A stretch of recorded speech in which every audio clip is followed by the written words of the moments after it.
MMA YouTube is a bizarre place. We have morbidly obese men who haven't exercised in years, jiggling in rage as they watch fighters they like lose. We have guys who base their channel's brand around one particular fighter, or even just a single meme of a fighter they like. We have individuals who are desperately trying to make it on MMA YouTube, and on the other hand, guys who really just want to sell cookbooks and make videos about animals instead. And of course, we have weirdos making videos calculating the number of harmful recessive genes in second cousin marriages, ranking the meat sizes of fighters, and speculating on what Jeffrey Epstein would be like if he were in the UFC. And right now, there isn't much going on in the UFC space, and I have quite a bit of time on my hands as I wait for my Ryzen New Year's Eve card, which you should watch by the way.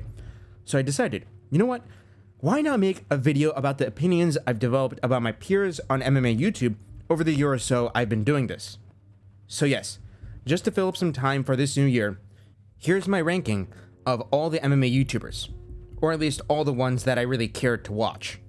And also, while I have scripted out this introductory segment, I'll just warn you that the rest of this video is going to be unscripted and minimally edited. You know, the kind of stuff you put on in the background to listen to. Which means that at some points, I might say some things that piss people off, and I also might just ramble for a bit. But anyways, let's get started, shall we? Alright, so to get this video started on a relatively positive note, I want to talk about VampiricLegz, alright? My buddy, my friend, VampiricLegz.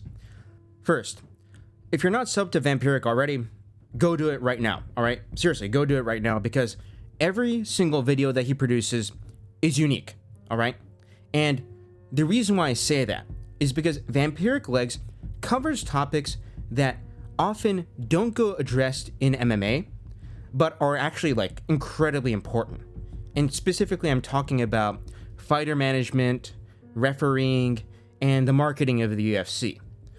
And a couple good examples of this are his videos on Mike Beltran. Like that one went pretty viral. It got like 300,000 plus views, as well as the one he made about Jason Herzog.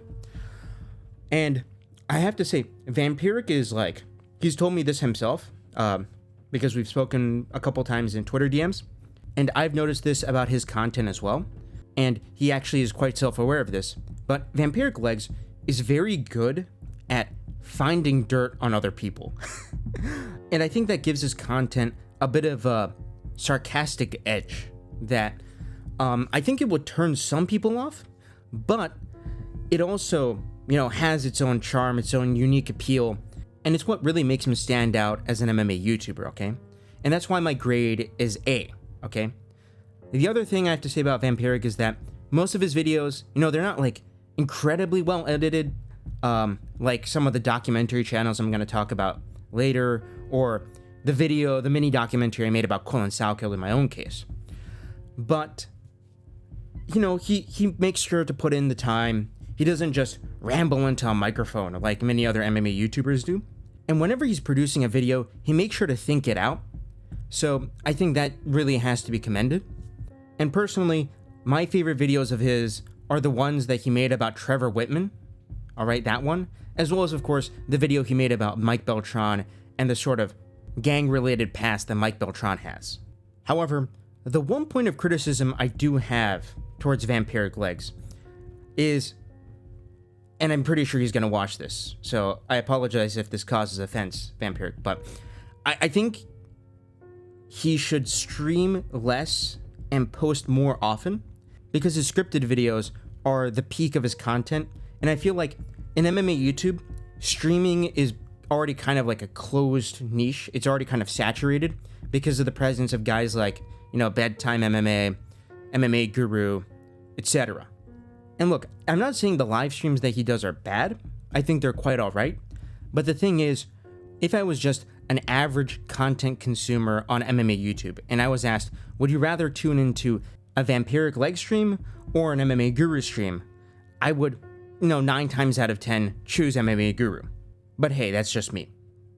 But anyways, he's still definitely in the A tier because every video that he makes, it's unique, it's original, it tackles an issue from a perspective you probably haven't thought of yet, and he's willing to go out there with some of his takes. Like, for example, like the video that he made about greatness in MMA being overrated. and how sometimes it's better to have more entertaining fighters than to pursue greatness for the sake of greatness. And I really kind of like, I didn't fully agree with that take, but I was like, that's a pretty interesting way of looking at things. So yeah, A tier. All right, next, I've got a ranking that I think some of you may find somewhat controversial, and that is Bedtime MMA. And now I've put Bedtime in the B tier, and I know there's a lot of people who are probably going to say, oh, isn't he should be S tier, he should be like the top of the top. The reason why I put Bedtime in B tier is I used to watch Bedtime all the time. I used to watch him a lot, okay? But I just don't anymore. And the thing is, the main sort of criticism I have is every video kind of feels the same, and I just feel like I'm not learning anything new when I'm watching a Bedtime MMA video. And that's not to take anything away from him, because he is one of the most entertaining ramblers pound for pound on MMA YouTube. In fact, he might be the most entertaining guy to just listen to in the background, like you're doing right now with this video, because the guy has a fantastic mic presence. Like, he's fantastic on a hot mic.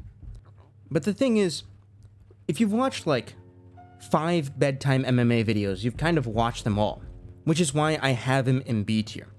And I think that Bedtime, in that sense, creates really good content, but it's also very, very formulaic, and as a result, you eventually just kind of grow out of the content, I think, which is what happened in my case. Albeit, in my case, of course, I now have to make my own content, and that takes a lot of time. So yeah, that might have something to do with it.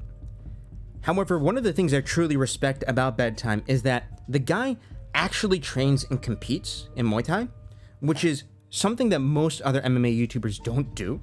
Like, even in my case, I train MMA, I make sure to go to the gym and work out, get the rounds in, and I'll have a funny story to tell later on about some funny things that have happened during training. But Bedtime actually gets in the ring, and I respect that a lot. And although his content is formulaic, it leads to him having a very consistent upload schedule, which can't be said of guys like myself, guys like VampiricLegz, who have, more structured content. But in the end, I still have to kind of like dock him points for the fact that his videos all just kind of blend together in my head. However, the one thing I will say is I absolutely want to see Bedtime do commentary for Eternal MMA at some point. Eternal MMA or like Hex Fights in Australia. So yes, Ben Vickers, okay? Ben Vickers, please get Bedtime MMA on commentary for Eternal. And I can swear, I can just tell you, tons more people will tune into that promotion if you just got Bedtime on commentary. Because Bedtime, he's the type of guy who would do well on commentary. So yes, please, Ben Vickers, if you somehow watch this video, please get him on commentary for Eternal. I can guarantee you more views for that, okay? But yes, Bedtime, probably the pound for pound best rambler on MMA YouTube, actually trains, actually competes, and all around is a really entertaining guy to just listen to. So he's going in the B tier. And now moving on to a very new channel. One of the new kids on the block, or maybe not truly new, but really just a guy who's been popping off recently, and it's Jaiden Cable. Now, Jaiden Cable, alright, this guy's kind of interesting, because he is the king of collabs, okay, even though he's incredibly new. And he has brought on some fighters to say, like, the funniest things, right? He brought on Quillan Salkill to talk about Anshul Jubilee, and whether he would like to sit next to Anshul Jubilee on the plane. He brought on, Bedtime MMA. Like, the first video that Jaiden Cable ever produced was a collab between him and Bedtime. He also brought on, like, Walter Walker, Muhammad Okoye, etc. And as a result, he's been growing very quickly in a short amount of time. However, the one thing I have to ask about Jaiden Cable, right, and his channel, and the reason why I have him in C tier is, like, what does Jaiden Cable have to offer personally in terms of content? Because he is the king of collabs right now on MMA YouTube. Like, he's doing more collabs than anybody else, and he's doing it in a very short amount of time. And I'm pretty sure he's able to get all these collabs because he personally, Jaiden Cable, he works, I think, for HomoFight, which is one of the big MMA media accounts on Twitter and Instagram. It's one of those accounts kind of like Championship Rounds, MMA Fighting, that does media. But, like, what personally does Jaiden Cable have to offer his audience, right? So, like, if you removed the fighter collabs and the collabs with other MMA YouTubers like, you know, Bedtime MMA, Tony Has Died, what does Jaiden Cable personally have to offer his audience? And that's kind of why I have him down here in C tier. And look, C tier, it's not a bad grade, okay? It's not terrible. It's above a couple other YouTubers. But I'm just like left to wonder, like, without access to the fighters, what can you do? And look, he has an extensive background in content creation because he works for HomoFight, so he's probably quite good at that, and I'm looking forward to him developing that side of his channel as he grows. But up until he does that, he's just gonna be like Nina Drama, but without the tits, at least to me. And personally, I think that that's like better than Nina Drama, because Nina Drama, you know, I have her on this tier list, by the way, and she's lower than Jaiden Cable, because I think that Nina Drama represents a lot of bad things in MMA journalism and the MMA industry as a whole, the MMA content creation industry as a whole. But yeah, that's just my opinion on Jaiden Cable. However, he's definitely very good at leveraging whatever connections he has and whatever network he has built up with HomoFight. So yeah, I think he's definitely worth subbing to if you like interviews, especially with like more niche fighters. Like he just did one with like Bogdan Grad, who like a bunch of people I don't think know who Bogdan Grad is, but you know, he's definitely doing a good job with sort of like humanizing especially the fighters on the undercard, like, you know, Sal Killed, Bogdan Grad, Terrence McKinney, Walter Walker, like the fighters that you don't hear about as often. But in the end, he's in C tier because, you know, what else do you have to offer besides the fighter collabs? So yeah. All right, now moving on to another guy in the B tier for me. It's Flying Squirrel MMA. And the first thing I have to say about Flying Squirrel is he is the most chill MMA YouTuber out there. And personally, for me, he is my bedtime. Like, listening to Flying Squirrel, you know, ramble, talk, etc., it's really, like, a really relaxing experience. And, you know, I think that his editing style, it's really unique. He has a great use of, like, sound effects for comedy. And personally, with Flying Squirrel, I think that he's the kind of guy who you can disagree with him in a very civil way. And the reason why I say that is because he and I, we've been like on the complete opposite end of the big predictions for the big fights in 2025. Like, he picked Charles Oliveira over Ilia Topuria. I picked Ilia. He picked Islam Makhachev to beat JDM. I picked JDM. I picked, and back in like 2024, I picked Dricus to beat Izzy. He picked Izzy to beat Dricus. But I've never felt like a lot of animosity from him or the fans that tend to like him. And the other thing that I really like about Flying Squirrel is that he's really good posting frequency, even though his videos are pretty well edited with the aforementioned great sound effects. And as I have listed here for one of the upsides of his channel, he copes well when a fighter he likes loses. So, for example, you know, when Charles Oliveira got knocked out by Ilia Topuria, the reaction video he made to that was pretty funny. He also doesn't really gloat like a ridiculous amount whenever a fighter that he likes wins, which is something that cannot be said of myself or other MMA YouTubers. And as a result, I just have to put him in B tier because he's like really chill, and it's just a really pleasant experience listening to him talk, give his opinions, etc. The one thing I'll say is that his content sometimes feels a bit formulaic, and he could use a little bit more creativity, but even then, if you're just listening to it in the background, it can be a very, very relaxing experience. And as a result, I've just put him in B tier. And, you know, if you're not subscribed to him, go subscribe to him, watch a couple of his videos because, you know, they're pretty nice. All right, so finally we have somebody who I would say is sort of in the lower echelons of my rankings. And it's Kiiyon Kimura. And the one thing I have to say about Kiiyon Kimura is that he used to have really solid long-form content with the How Good Was X series, like, you know, How Good Was Demetrius Johnson, or How Good Was, I don't know, I've forgotten what they are like, but basically my problem with Kiiyon Kimura is that he's basically a YouTube Shorts channel now, and I'm pretty sure he also posts a lot to TikTok, but there's not much long-form content that's coming out from Kiiyon Kimura nowadays, and I think he's just ran out of ideas, right? Like, I think that he posted a video like 1 or 2 years ago about how he's like a dishwasher or something like that, and how he doesn't make any money off of YouTube anymore, which is kind of tragic. But the reason why I have him so low is because he produced the worst researched video in MMA YouTube history, which was how good was Yoshihiro Akiyama.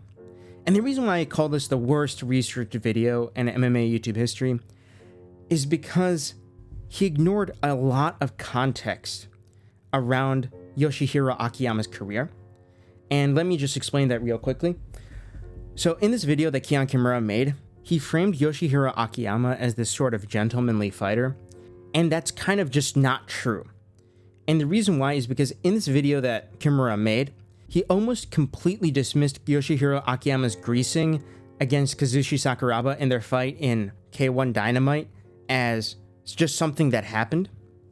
But in reality, it was like very, very intentional cheating by Yoshihiro Akiyama, because there was a video of him literally just slathering himself with lotion, and Kiiyon Kimura just kind of dismissed it as, oh, this fight was just a no contest, which I thought was really either dishonest or poorly researched on Kiiyon Kimura's part, because in that fight between Yoshihiro Akiyama and Kazushi Sakuraba got beaten up really, really badly, right? Because the ref just didn't stop it.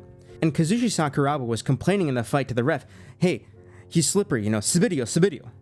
Like, he was saying that, it's slippery. And Kiiyon Kimura just ignored the fact that Yoshihiro Akiyama had been caught in the past in judo greasing his gi, which I thought was very, very, like, poorly researched or dishonest, which I found to be quite distasteful, to say the least.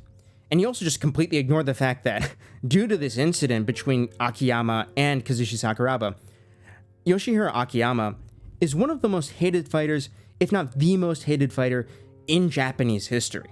And look, Kiiyon Kimura released this video about Akiyama during the first season of Physical 100 when Akiyama was competing on the show. So I understand why he would try to sort of like make Akiyama look good.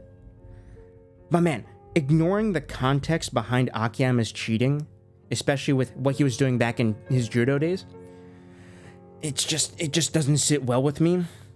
And as a result, I have to put him in D tier. And honestly, when I think about it, right, like, if he's getting these facts about Akiyama wrong, how can we trust the videos that he made about other fighters and how good they were? So yeah, maybe it is a good thing that Kiiyon Kimura is no longer making long-form content. And as a result, he is in D tier. Now, D for dishwasher. But anyways, getting this video back onto a positive note, I want to talk about one of the most underrated MMA YouTube content creators I've come across, and that is YourMMADose. Alright? YourMMADose. This guy's channel, this guy's content is goated. And he would be 1000% in the S tier if he just posted just a little bit more.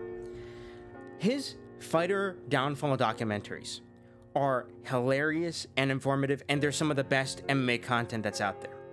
And if you haven't watched his videos, I definitely recommend you do, because the guy is savage, witty, and gets all the facts across in just the funniest way. The only criticism I have of his channel is that he doesn't post often enough. That's literally it. Everything else is just perfect. But yeah, I don't have much else to say. So yes, YourMMADose is in A tier. Alright, now moving on to a more widely known channel, let's talk about HopperoMMA. And now, I have HopperoMMA in the C tier, and the first thing I have to say about the guy is that HopperoMMA has the most impressive posting frequency out of anybody on MMA YouTube.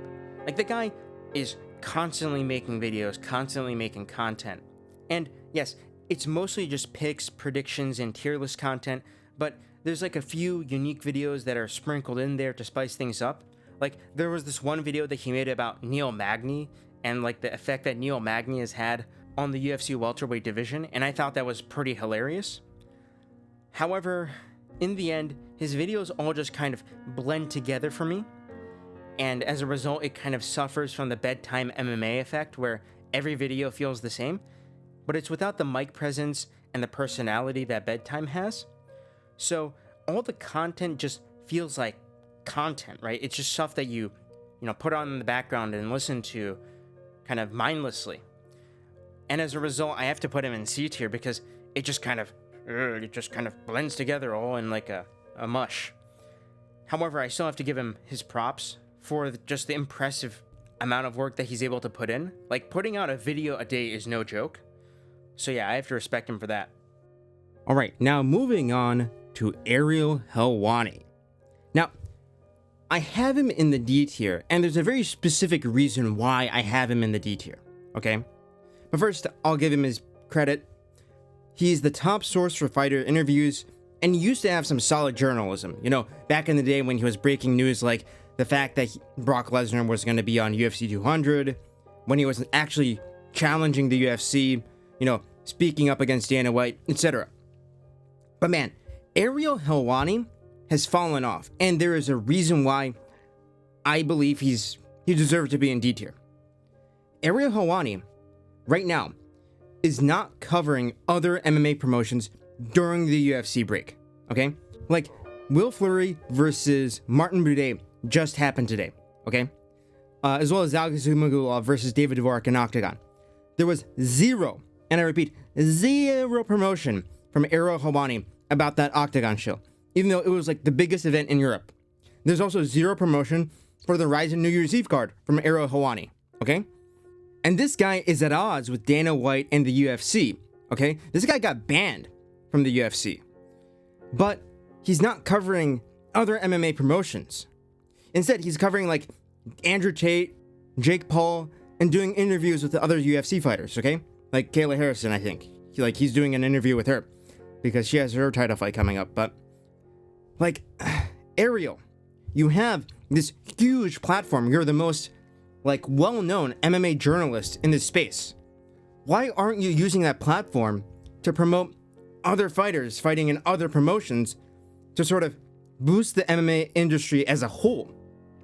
Why aren't you doing that, man? You have a huge platform. You're a slave to the view count. That's all I have. That's my opinion, right? Like, you see that other content doesn't get views, so you just don't cover it. I cover it. Look, I do a better job covering it.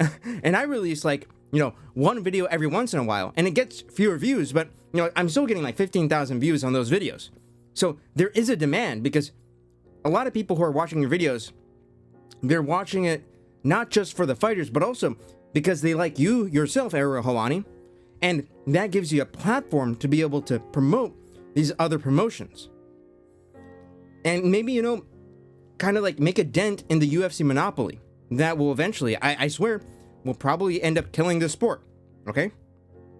So yeah, I'm giving him a D tier because this guy says he's a journalist, but he doesn't even use his platform to promote things that will actually benefit this sport. And that's why he's in D tier. Because I'm holding him to a higher standard than, your average MMA YouTuber, because he's a professional journalist, right? I'm holding him to a higher standard. And now moving on to a guy that I believe has the most unique content on MMA YouTube. It's the City Life Project. And now, the reason why I say he has the most unique content on this platform is because he is the only MMA YouTube channel that I know of that exclusively covers non-UFC content. So he's covering shows like regional shows, Titan FC, LFA, CFFC, those shows. And he also, of course, covers things like Ryzen and Glory Kickboxing. And I believe this leads to him having some of the most extensive knowledge on upcoming prospects in MMA. However, the one big limitation, of course, of the City Life Project is that it is incredibly niche. Like, it is the most niche part of MMA YouTube, okay? And it's definitely also an acquired taste because it's very, very difficult to get into regional MMA.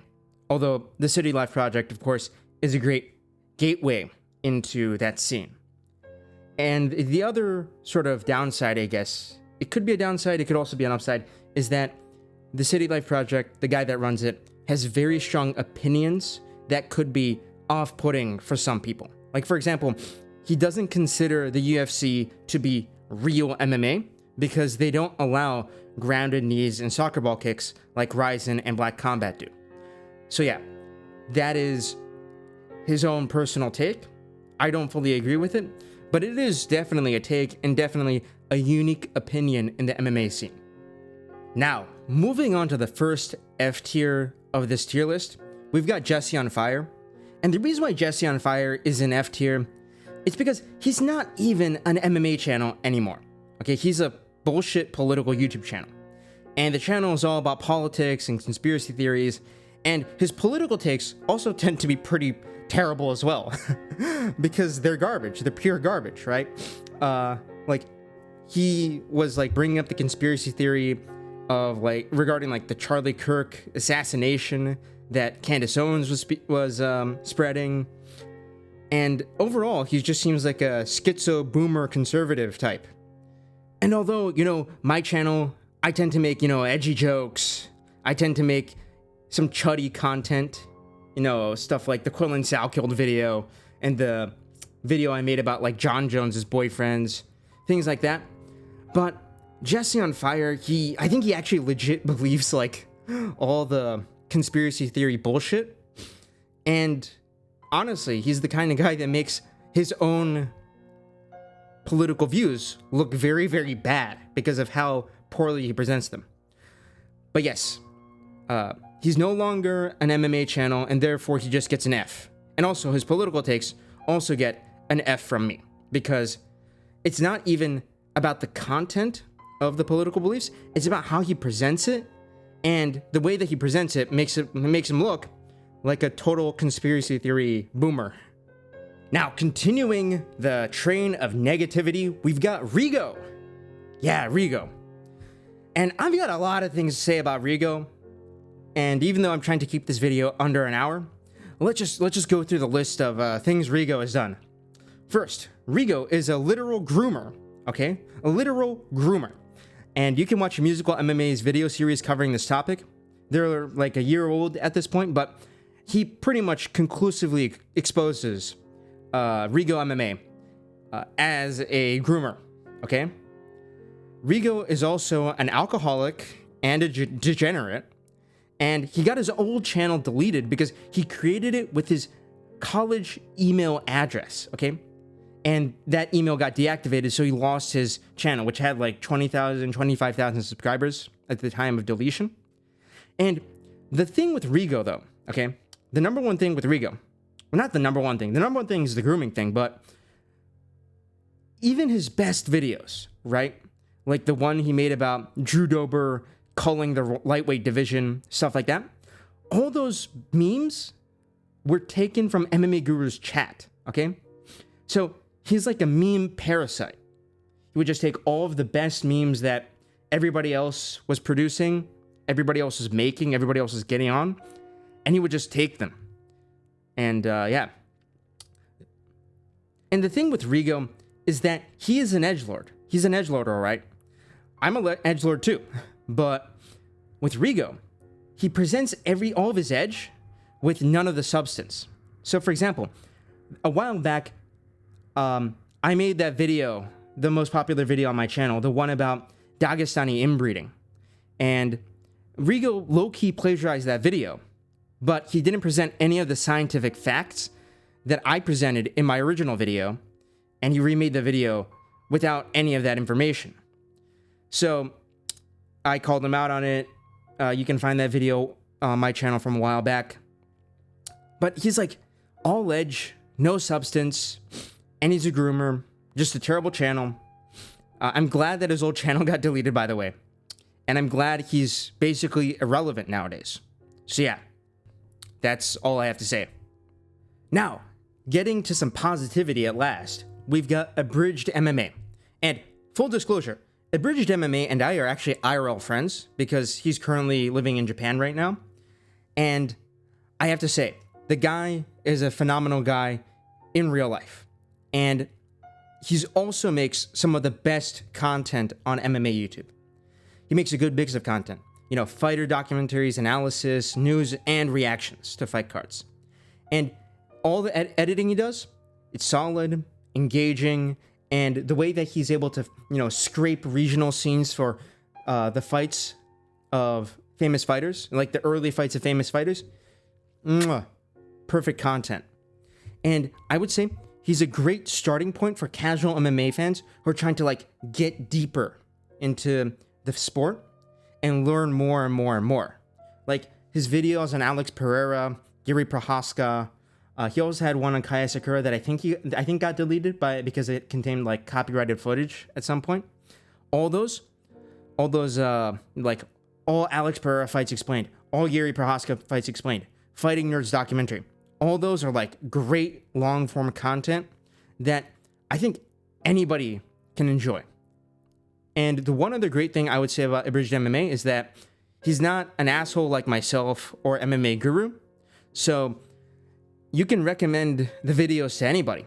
Like he has no biases whatsoever, I think. Although I will say he's from New Zealand, so yeah, he does have a bit of a bias towards fighters like Izzy and Dan Hooker and Kai Kara France. But yeah. Also, another thing I can say about him is that he trains MMA in real life with me. With me, like we train together sometimes at a gym. I'm not going to give away too much information, but he also can fight. Like he can actually fight. So, great guy.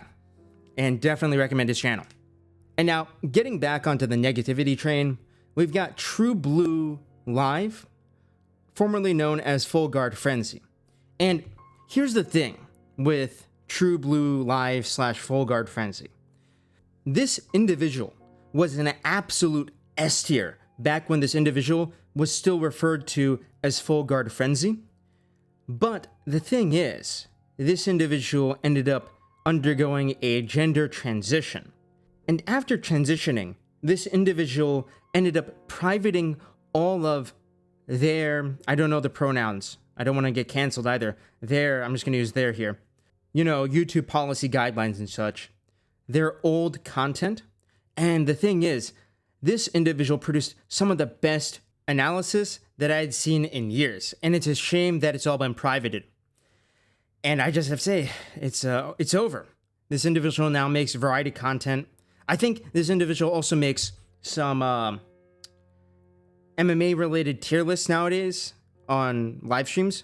But it's like variety content nowadays. You know, gaming streams, anime review streams, I don't know. And all I have to say is, yeah, it's over. It's over.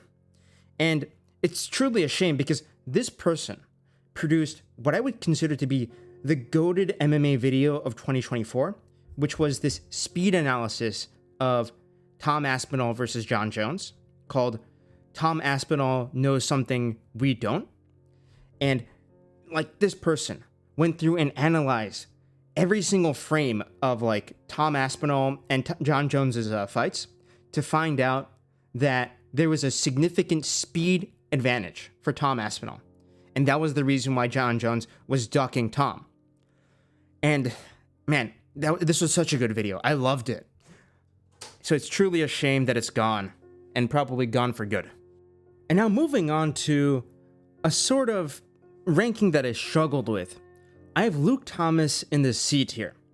And the reason why I have Luke here is because I respect Luke a lot for a couple of the principled stances he has, especially regarding things like increasing fighter pay, increasing fighter benefits, especially, you know, fighter healthcare, and taking sort of like a principled stance against the UFC monopoly. But he's posting less and less MMA content, and also Morning Combat, I think that just recently came to an end. And he's increasingly trying to get into politics. And the one thing I have to say, Luke, we've actually interacted on Twitter. Luke, please take the hint. Nobody wants to hear lukewarm, and that is pun intended, by the way, center-left political takes in 2025. Everybody either wants to hear far-right Groiper stuff or far-left Hassan stuff. the sort of center-left era is far, far behind us, okay? So yeah, Luke, you're just not cut out for political commentary. Please stick to MMA. Please stick to MMA analysis. Please stick to advocating for increased fighter pay, increased fighter benefits, things like that. Stuff that will actually help the sport of MMA grow. That's basically all I have to say. Otherwise, I don't know where he's going to go from here. And as a result, I have put him in the C tier. Now, moving on to another guy in the A tier. We have ITP MMA. And I have to say, ITP is like the master of YouTube content production. And he is like the #1 source of MMA news for semi-hardcore MMA fans. Because he covers a lot of the drama and a lot of the developments around the sport in a very fun and entertaining way that just doesn't get old. And he has solid humor and solid editing. And I think he's very, very watchable, okay? He also has that like distinct thumbnail style where if you look at it, it's like blue on the left side, red on the right side, and he has like a face in the middle. That thumbnail style that's really, really recognizable, that's really smart. And honestly, I should integrate it into my own thumbnails, but I like to, have my thumbnails be like a little bit more of like I don't know. I like them to be, each one to be distinct. I know it's probably less efficient, but I still do it like that. Because every single video that I make is different. However, the one thing is that he's recently been gone for a month, and I don't think there's any word on his return. I don't know where he's gone. Maybe he's gotten like a channel strike and he can't upload. Maybe he's just taking a break. I don't know. But still, he's an A tier. Everything he's done so far, definitely A tier content. And yeah, the one limitation I guess he has is that if you're very, very active on MMA Twitter, on MMA Instagram, you're going to get all the news through there instead, because what ITP MMA does basically is he takes all of the MMA content that's on Twitter and he bundles it into a solid, well-produced video. So yeah, if you're following like the sport very, very closely, you might not find his content to be super engaging, but still, top-notch editing, top-notch thumbnails, great guy. All right, now moving on to another guy in the C tier. We've got Leftlane MMA. And now, Leftlane MMA, full disclosure, he is a friend of the channel. He and I talk in Twitter DMs all the time. And, well, as a result, I might have a bit of a biased opinion of him. Positively biased. But I have to say, Leftlane MMA, he has probably the best ball knowledge out of all of the UFC YouTubers. Like, I know Leftlane exclusively covers the UFC, but he has like really, really in-depth knowledge of basically everybody from the guys at the top of the card to the guys at the bottom of the card, the guys fighting on the early prelims of the Apex. And this is proven in the fact that if you go to like their channel, UFC Predictions Tracker, if you look at Leftlane MMA, he is the #1 predictor when it comes to the UFC, okay? Like, this guy is the guy to go to if you want picks, okay? And yes, technically he doesn't have the #1 prediction rate, but he's the guy with the highest pick percentage who picked all of the fights. He picked all of the fights for the entire year of 2025, and he had the highest prediction rate out of that group, okay? So he has extensive ball knowledge. And I would say his pick prediction videos, solid stuff. Honestly, I should just copy everything from Leftlane MMA for my predictions. Although I don't do predictions anymore. But I also have to say, he is not monetized. He has told me that. And so, as a result, he just does it for the love of the game, okay? So every video he makes is just a labor of love. But I have to offer my criticism, and that is that, well, his videos are all just PowerPoint videos, kind of like this one that I'm doing right here. And he also has a dead channel. It's dead-ish. He's kind of stuck at like 15,000 subscribers. He's getting like 1,000 views, 2,000 views per video. And he's also had to take kind of a step back from his funniest content because all those videos were super edgy. And as a result, he was getting like community guideline strikes, which has resulted, sadly, in a sort of a decline in the comedy of his channel. And he also could post much more frequently given the content style that he does. But still, you gotta give him credit for that ball knowledge.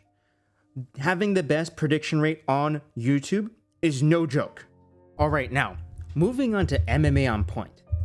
I rated them in A tier, and I might cop some shit for that, but they are like the best starting point for super casual fans. You know, the guys who, through the TikTok edits of O'Malley and Zabit and Kevin Randleman, you know, those super casuals.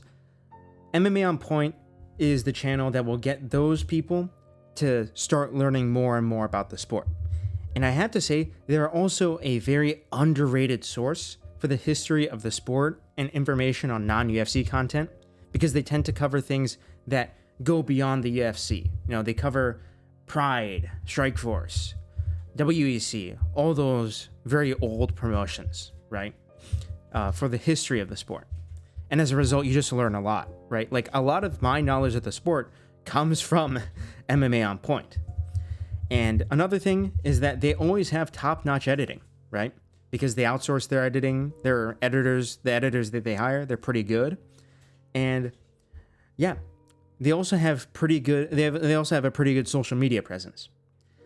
However, I have to dock them points because they're feeling, you know, increasingly corporate, and I think that like the channel is run by a studio, and they're also sort of running out of ideas as they go on, because there's only so many times that you can do, you know, top 10 lists of different things that have happened in the sport.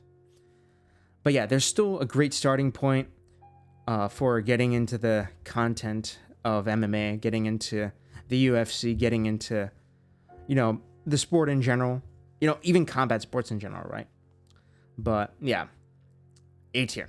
All right, now getting back onto the negativity train, we've got to talk about VictorMMA, formerly known as Victor Schilling.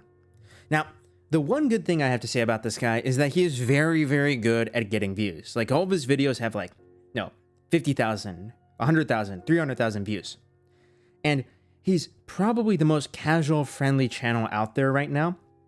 But that's where all the good stuff I have to say about him ends.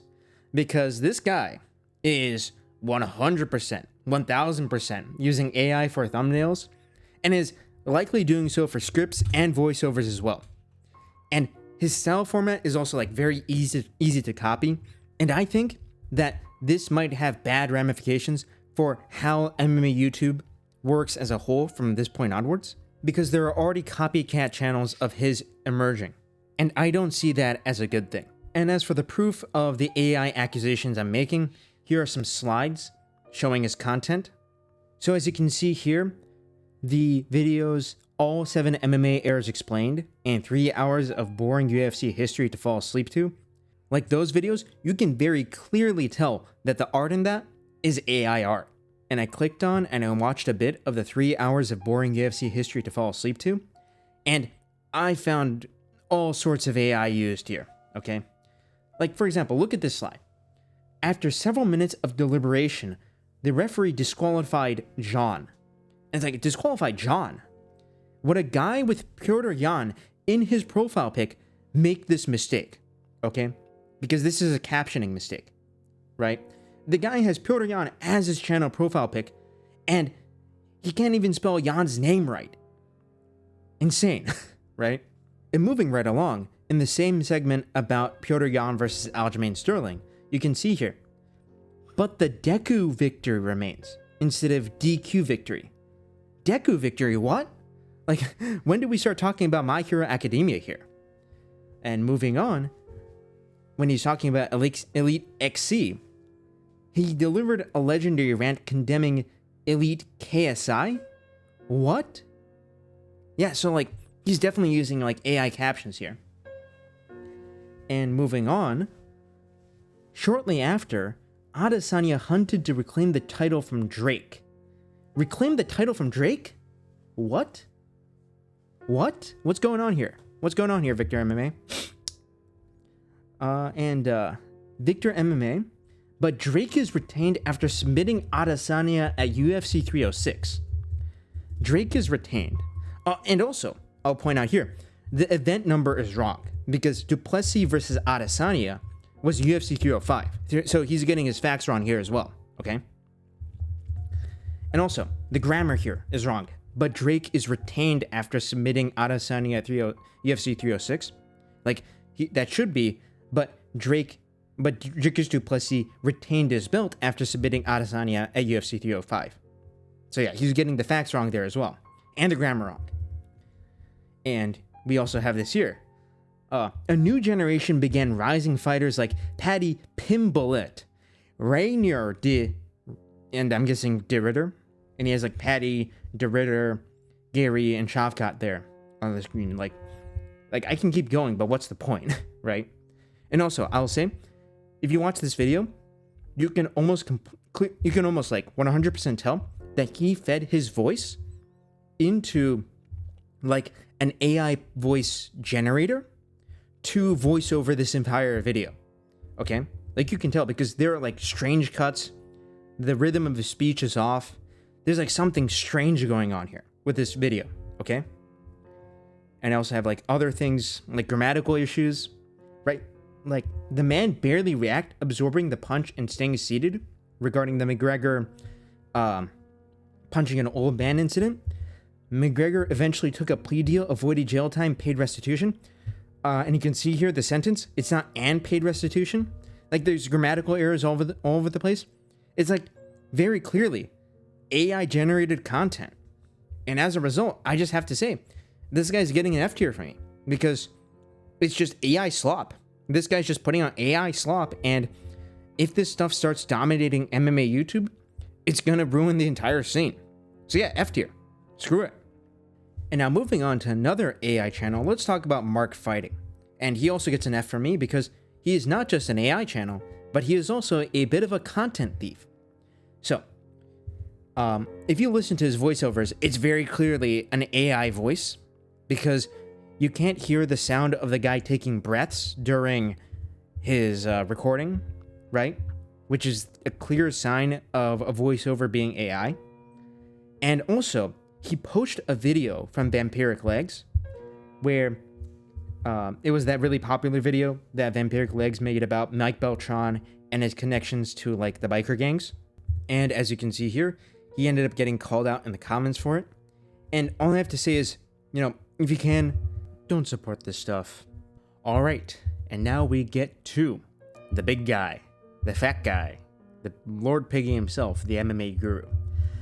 And now, love him or hate him, he's undoubtedly the current king of the MMA YouTube niche. You know, he's kind of like King Henry VIII. You know, he looks like King Henry VIII. And he's also just a very, very entertaining personality on the mic. And he's able to just go on extemporaneously for hours. And that is a very underrated skill to have. And he's also, you know, the king of edgy jokes. He's also very self-aware. Like, he knows that he's controversial, that he's inflammatory, things like that. And he also does have very good ball knowledge, okay? Like, he does actually know what he's talking about when it comes to picks, predictions, things like that. Although they don't always come true, and in many cases, he's kind of blinded by his own bias. But I also do need to be a little bit critical of him because he has compromised on his integrity by taking a gambling sponsor. And the reason why I say that is because Guru, you know, he's kind of like he has a bit of like an anti-degeneracy vibe. You know, he makes sure to call people out. And the way that I think about it is, if you're calling people out for, you know, being kind of degenerate, then you shouldn't be tanking a gambling sponsor, right? Because gambling is addictive and it can really, truly, you know, ruin some people's lives. And if you're promoting that, I really can't get behind you if you're doing that. And also, this is just my personal opinion of him, but I preferred the more spiteful Guru from a few years ago, the less successful Guru, the one that had that sort of like underdog spirit in him, and that was filled with spite and resentment and hatred, because I thought that was way, way funnier when he was angry all the time.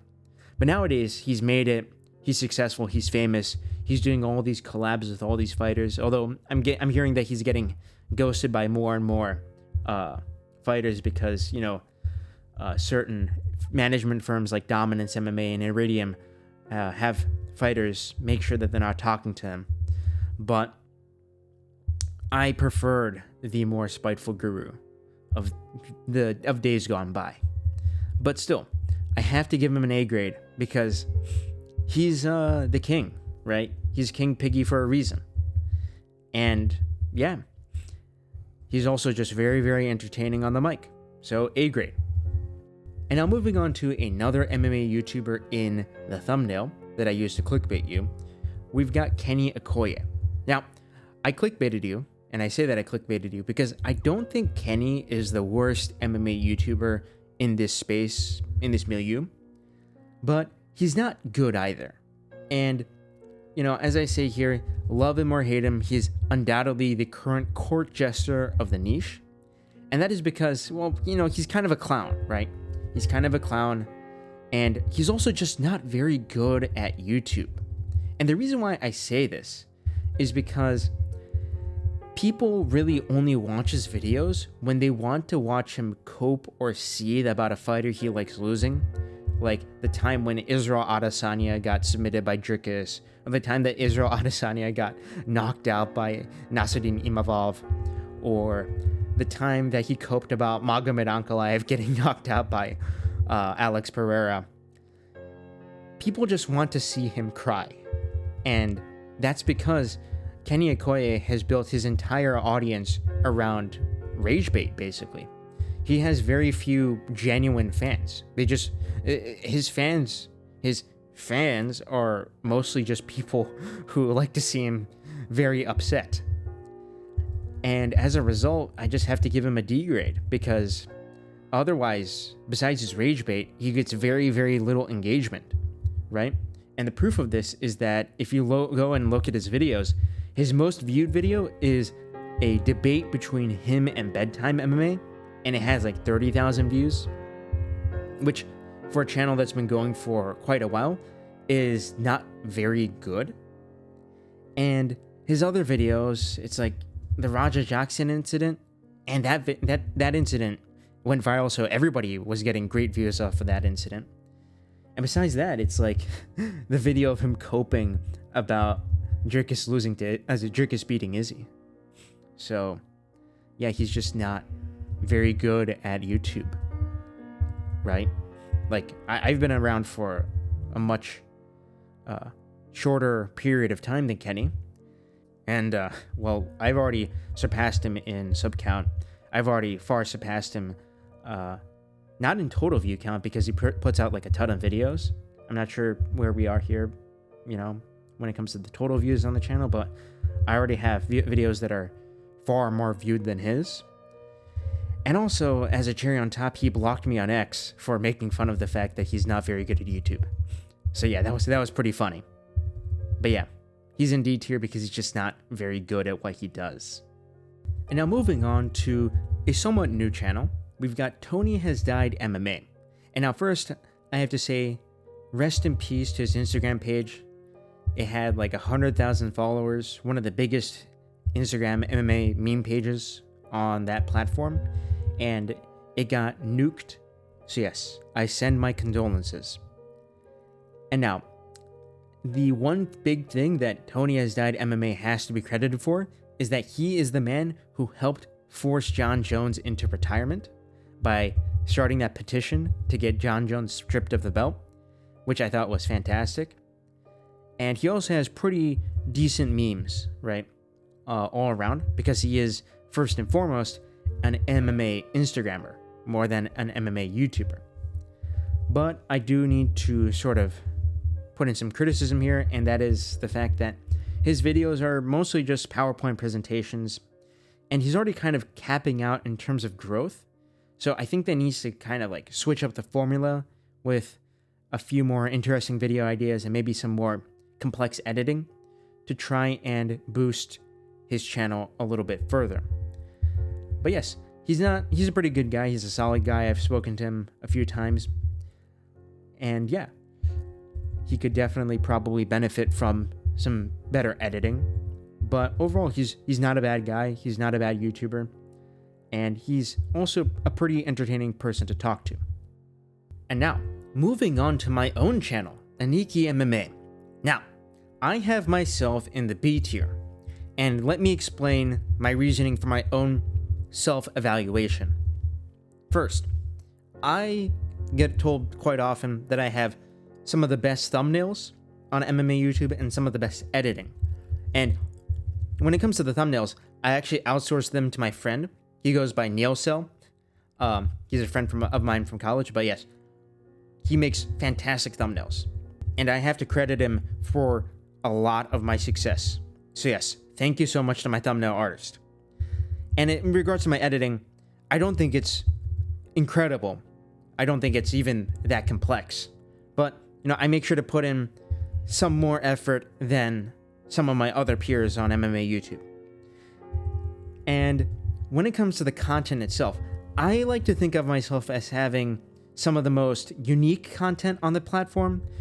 Making videos like the UFC meat size tier list, the John Jones boyfriend tier list, the worst gooners in the UFC, and of course, the videos I made about, the Dagestani genetics and the inbreeding, and as well as some of the educational documentaries I've made about, why religion can help you become better at MMA, why there are so many criminals in the UFC, things like that. So I think I'm able to tackle topics from sort of like a unique angle that most other people have not thought of before. And as a result, I'm also kind of educational because I'm able to source things pretty well. And I think I'm not a great researcher, but I make sure to do my research for most of my videos. And another upside of myself, or at least I hope this is an upside for some of my viewers, is that I make sure to cover non-UFC related topics. So, I've, of course, glazed Ryzen quite a bit. I've also made sure to make my videos on One Championship, and I got blocked by them on Twitter as a result of my criticism.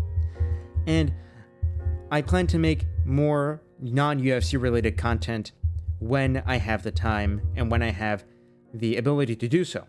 However, I do need to sort of look at myself critically. And I have to say, some of the criticisms I have of myself are the fact that, first, I make some of my content to be quite deliberately incendiary, right? Like the Quillen Sal killed video. That was like very, very clickbaiting.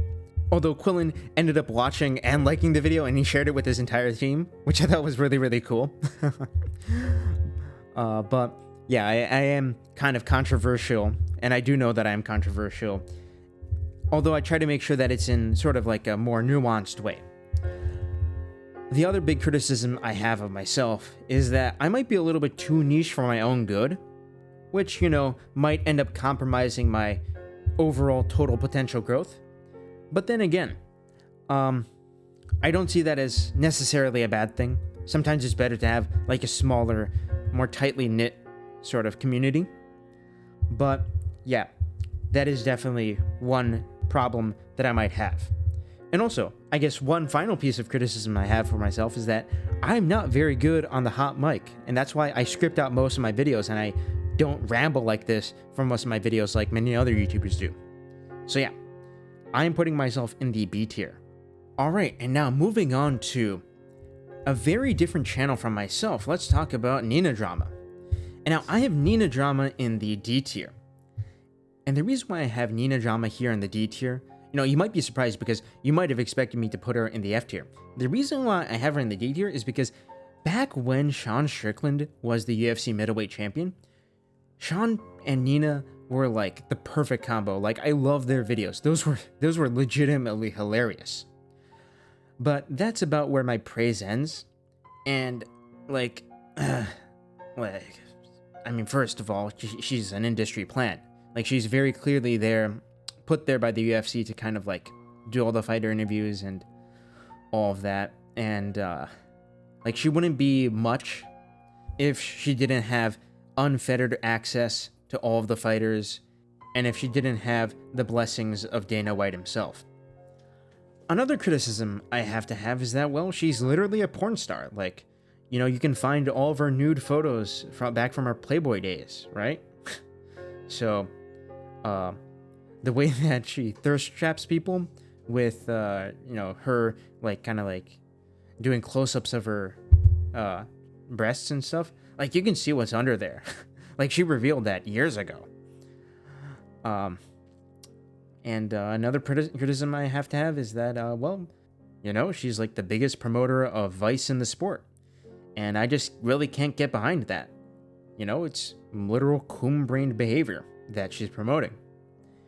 And finally, well, you know, she's the same age as Alexander Volkanovski. You know, good old Uncle Volk. Good old Unc, Grandpa Volk, she's the same age as him. So yeah, that's just some information for you right there. And now moving on to another YouTuber in the C tier, we've got Harry 1 of 1. Now, Harry, I feel pretty bad for him because he got all of his videos deleted due to copyright issues. And yeah, I feel bad for him regarding that. And he's mostly focused on shorts now, but he still sprinkles in a few long-form videos here and there. And I have to say, he's kind of like HopperoMMA in a way, where, you know, the content feels kind of samey, and even then, like, the upload schedule isn't as crazy consistent as Hoppero. But still, he's a good guy. He follows me on Twitter. I follow him back. And, you know, if you want, like, sort of like a British bedtime, I guess Harry 1 of 1 is there for you. But, you know, I don't have much else to say. He is in C tier. And now, moving on to the Weasle. I have the Weasle in B tier. And that is because he has solid analysis and ball knowledge, and he is a good introduction for casual fans into, like, the world of picks and predictions and fight analysis. And he also does have good editing and mic work. But I have to say, he's kind of phoning it in nowadays. Like, I feel like he's kind of lost a passion for the sport that used to exist back when he was covering, you know, Ronda Rousey and Conor McGregor, you know, back in, like, the 2010s. And he also did kind of get exposed by the MMA Guru for having a couple biases here and there. And I remember MMA Guru making, like, the Weasle exposed videos back in the day, back in, like, 2023 or 2024. I forgot when. But still, the Weasle is a good introduction to the world of picks, predictions, fight analysis, stuff like that. And as a result, he's going to be in B tier. Like, his videos are still good. It's just that they don't have the same, like, passion as they used to. And now moving on to another one of the big dogs of MMA YouTube. We've got Lucas Tracy MMA. And here's the thing with Lucas Tracy, okay? He is the MMA YouTuber I can recommend to anybody, okay? Hardcore or casual or anything in between. And he produced some very good videos back in the day, right? Like the whole Alex Pereira isn't the villain in the Israel Adesanya saga. And that video was the one that I think really changed the narrative regarding Alex Pereira in the UFC, okay? Because before that video, everybody thought of Alex Pereira as this villain that would destroy Izzy's legacy. But now we all think of Pereira as the sort of big superstar, and Adesanya is kind of like this has-been. Well, I mean, he's still a great champion. Adesanya is an all-time great, but we all now think of Adesanya as like the man at the bar, right? Who's saying, I beat that guy one time. And I think that Lucas Tracy, the video that he made about Alex Pereira, that actually did really change the narrative. And that was like 2 years ago, I believe. And the one other thing I have to say about Lucas Tracy is that he is the most honest MMA YouTuber. And the reason why I can say that is because this guy will take breaks and be upfront about taking breaks, saying that he needs a break from this whole thing. And I really do respect that, because that takes a lot of courage to do. Because people are going to criticize you, and people are going to be like, oh, why are you taking it easy on yourself? And Lucas, he just doesn't care about that. And I really do respect that, because that takes, as I said, courage. But I still have to say, he definitely has fallen off a bit, because he's fallen a bit out of love with the sport. And he kind of thinks of YouTube as a job nowadays, I think. more so than as like a true passion hobby that's also a source of income. And the other reason why I have to put him in the B tier is that he kind of makes, tier list slop, a goat list slop, right? And yeah, sure, those videos are pretty funny because he has all these crazy reasonings for why this fighter is at this point on the GOAT list and this fighter is at that point on the GOAT list. And like his take on Petr Yan being really, really good, that aged perfectly.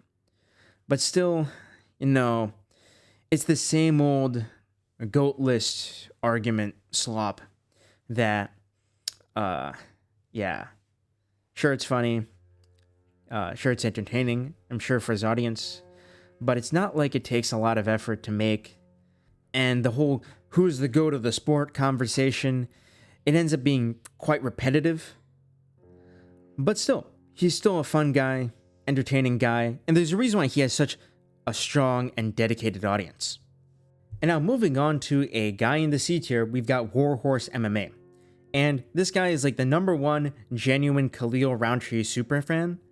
And, one day I hope that, Khalil gives this guy a shout out. I don't know if Khalil has already given this guy a shout out, but man, I would love to see like a collab between these guys because, this is like the #1 Khalil Roundtree fan that I know of. And, to his credit, he uploads very frequently, but his videos, Warhorse MMA's videos, they're kind of samey. And I feel like he's plateaued in terms of growth because he takes that whole sort of tier list format, the whole ramble into the microphone for 20-30 minutes format,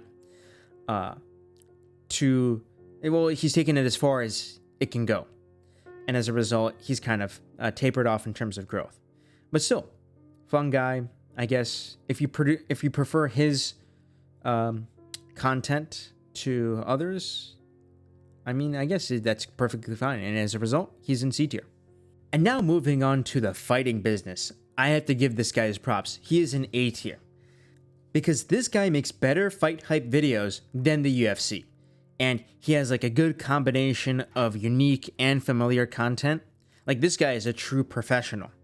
And he has some of the best editing on MMA YouTube. Like his editing is like levels above mine, right? Like there's levels to this game and he is at the top of it.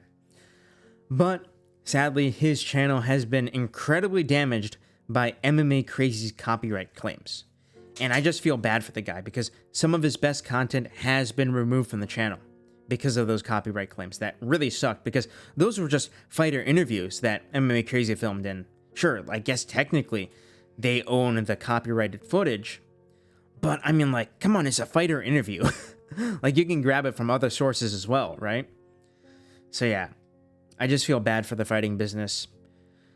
Still, true OG of the game, makes fantastic videos, and a great channel, I would say, for sort of casual fans becoming more knowledgeable about the sport.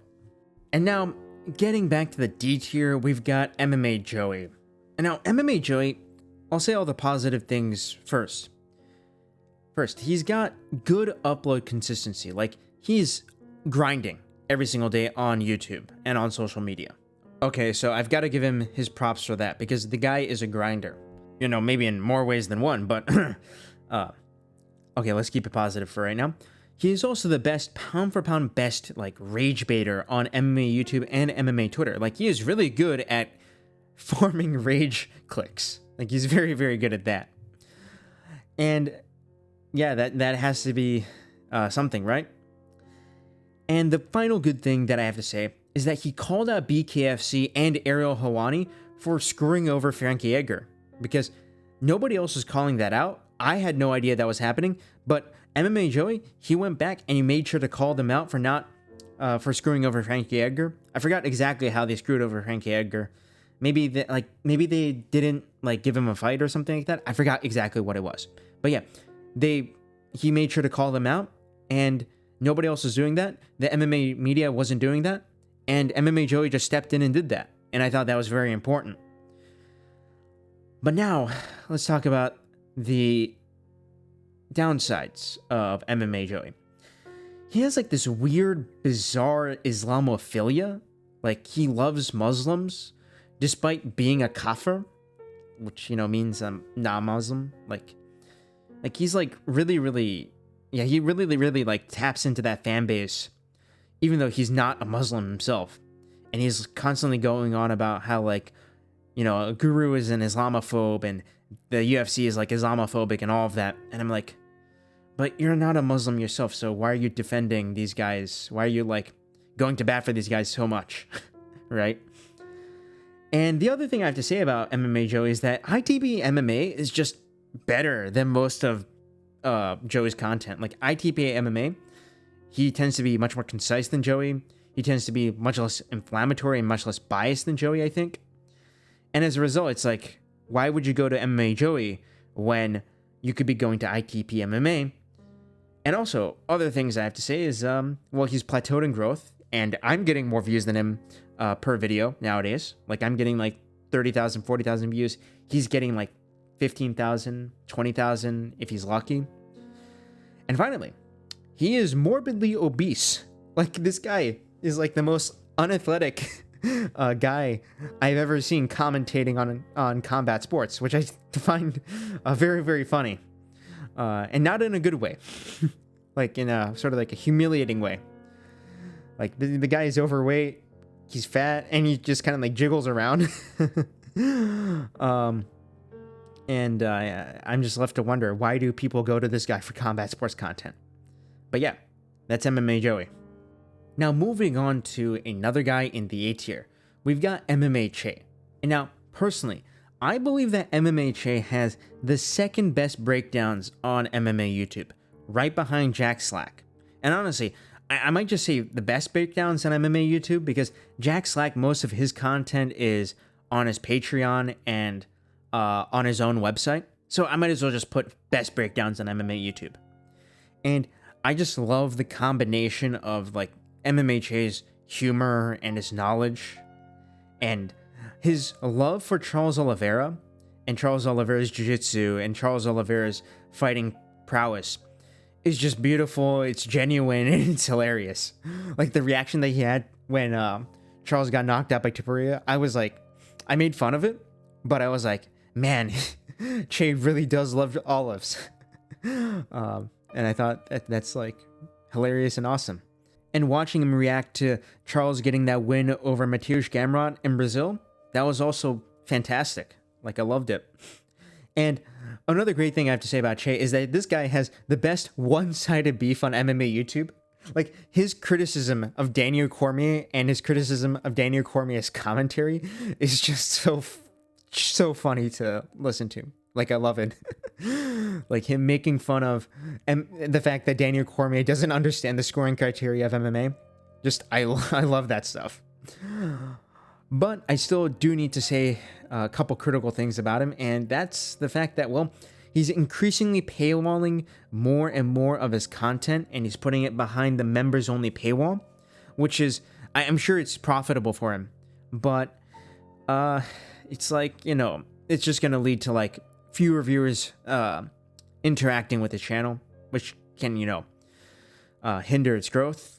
And then, you know, the fact that he's a gambling addict, right? The guy is really, really addicted to gambling, and he promotes DraftKings. He's sponsored by DraftKings, and yeah, I have to dock him points for that. So yeah, he gets an A grade from me. And now, moving on to another guy in the B tier, we've got Patrick Gavia. Now, Patrick Gavia, right? He has solid documentaries, he's got professional editing, and he's got very normie-friendly content. Like, everything that he produces is very consumable, it's very watchable, and he's just a professional. Like, this guy is a professional, okay? But he's also produced some propaganda about one, right? And honestly, I think that he got paid off by one championship in Chatri. Like, when I watched that video documentary of Patrick Gavia's, where he promoted one and Chatri as this sort of like alternative to the UFC, I was like, this seems too positive, if you get what I mean. And recently, he's been using a lot of AI in his videos. Like, he made this video about the UFC heavyweight division, where he used AI, and he got a lot of pushback for that. But, you know, I think he stopped after getting that pushback and getting that criticism, so I'm actually glad that he listens to his critics. So yeah, that was good. But yeah, I don't have much else to say. He's like a very normie-friendly content creator.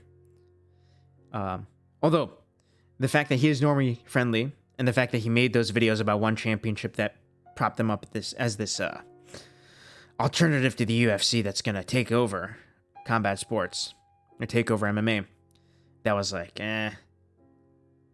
what's going on here, big guy? And now moving on to another big documentary channel, let's talk about Lionel Rivera. And Lionel Rivera, I have the exact same things to say about Lionel Rivera that I have to say about Patrick Gavia. He has solid documentaries, he's got professional editing, and he's got very normie-friendly content. But, honestly, Rivera and Gavia just kind of melt into a single person in my head, because their personalities aren't what is driving the channel. I mean, you know, these guys are both professionals, and they both make professional-grade content. But the channel could be faceless, honestly, and not really change. Like, in many ways, you know, my channel is faceless, and I've got more personality than these two combined. And that's just because of the kind of content that I make. But still, these guys are top-tier professionals, and there's actually a lot for me to learn from their editing styles and from the way that they produce content. So yeah, I am learning from them. Now moving on to Ronin MMA, I have to say Ronin MMA has the best coverage of MMA drama on the platform. And that's because this guy, he's able to like pick through all of the drama on MMA Twitter, on Instagram, all this stuff. And he has a pretty decently consistent upload schedule as well for these pretty long videos that he does. And I credit Ronin MMA for destroying Derek Moneyberg. Like, he tore Derek Moneyberg apart and pretty much exposed him pretty badly. Although we also have Craig Jones to thank for that. But with Ronin MMA, he's very focused on drama, so there isn't much coverage about the sport itself on his channel. So it's like, I'm going to his channel for MMA drama, but I'm not getting a lot of MMA. I'm getting a lot of drama, and that's about it. And also, this personally just might be me, but I do not like his editing style, but that's just a personal aesthetic choice that I have, like a sort of aesthetic sense that I have. But that's just me. And if you're a longtime viewer of his, you might disagree with me, but still, yeah, that's just my personal opinion. But still, C tier. And now moving on to Napoleon Blownapart. Now, I have to say this, Napoleon Blownapart is not my personal cup of tea, but he is undoubtedly one of the best documentary makers on MMA YouTube. Great editing, great scripting, great narration, and he makes these videos on very unique topics. For example, the one that he very recently released about street beefs and King of the Streets. Like, that is something that really impressed me. Like, the research that he put in, the time that he put into the script and the editing. Very good stuff. But still, it's not what I personally like. And as a result, he's an A tier. And yes, that is 100% just pure personal bias. And honestly, on anybody else's tier list, he might be an S tier. Honestly, he probably should be an S tier. Like, I'm doing like S through F. He is an A+. And the only reason why he is not S is because I personally am not a huge fan of him. That's all. Otherwise, the dude is goated. Now moving on to MMA Experts, I have very little to say about this guy. Actually, I don't even really watch this guy, and I hadn't actually heard that much about this guy until I was told by a channel subscriber that I should put this guy in here. And I think I've watched this guy like once, maybe, and I ranked him because I was told to rank him. And he seems, you know, solid enough. I think he also made an appearance on like the Guru, Lucas Tracy, and Bedtime collab stream for the Ranier de Ritter versus Brendan Allen Canada card. I guess he seems like a solid dude. Not very distinct, and you know, I might change the ranking after watching more content from him, but nothing really sticks out to me. But still, it's certainly not like a terrible channel by any means. So, C tier. Now moving on to another high quality channel, we've got Mojahed Fudailat. I hope I'm pronouncing that last name correctly. But this guy is the undisputed best channel for casual fans of combat sports. And this content is unique even though like he's been doing this style, his style of like animations and all that for so long, right? The dude has years of experience producing those little animations, right? I think he does it in like Blender or something like that. And he's hilarious in many cases. But that's about all I have to say. Like, his content has kind of stayed the same for years, and as a result, he's kind of been recycling jokes, doing the same bit over and over again. And I think that you grow out of his content quickly if you sort of take a deeper dive into MMA, into combat sports in general. But still, great casual entry point. And as a result, he gets an A tier for me. And now, moving on to just not a single channel, but a variety of channels, I guess. All gambling and picks channels, okay? I'm just putting them all in the D tier. And the reason why I'm putting them all in the D tier is because they can have interesting or funny personalities at times. Like, these guys can be funny. They can be entertaining. Like, you probably have, I don't know how many of my channel subscribers gamble. You should not gamble, by the way, because it's terrible for your, mental state. But, if you do gamble, I'm sure there's like a channel that you go to for your picks and all of that, where you can, listen to a guy talk about MMA gambling for hours on end. But, like, the personality of these channels is what sells them. And, well, that's where it all ends, I guess. That's like the end of it. Like, they're also like more focused on making money through gambling, right, than actually enjoying the sport of MMA, of actually sort of delving into the art of it, which I really do not like. And also, they're like, inherently degenerate because it's gambling. So yes, D tier.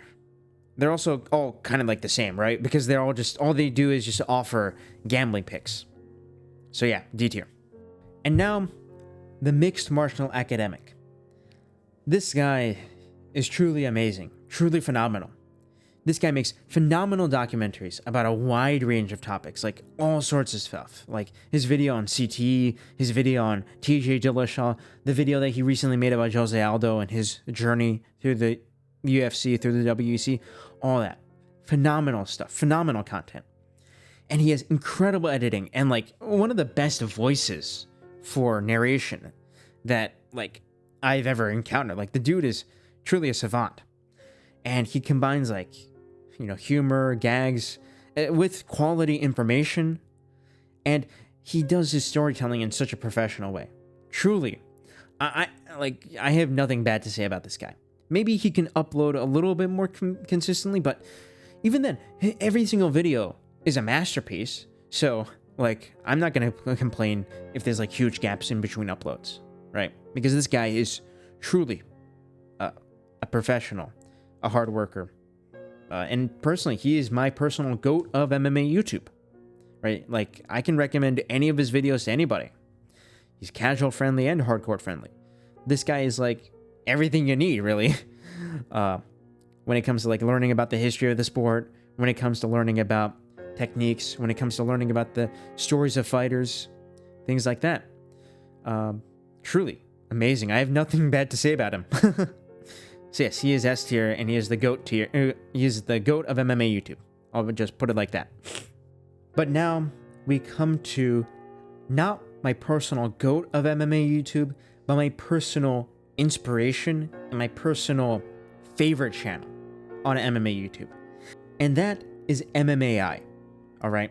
And this guy is the #1 inspiration for me creating my own YouTube channel, because this guy has some of the best analysis of the business of the sport, of everything in general. Like, this guy is actually really smart.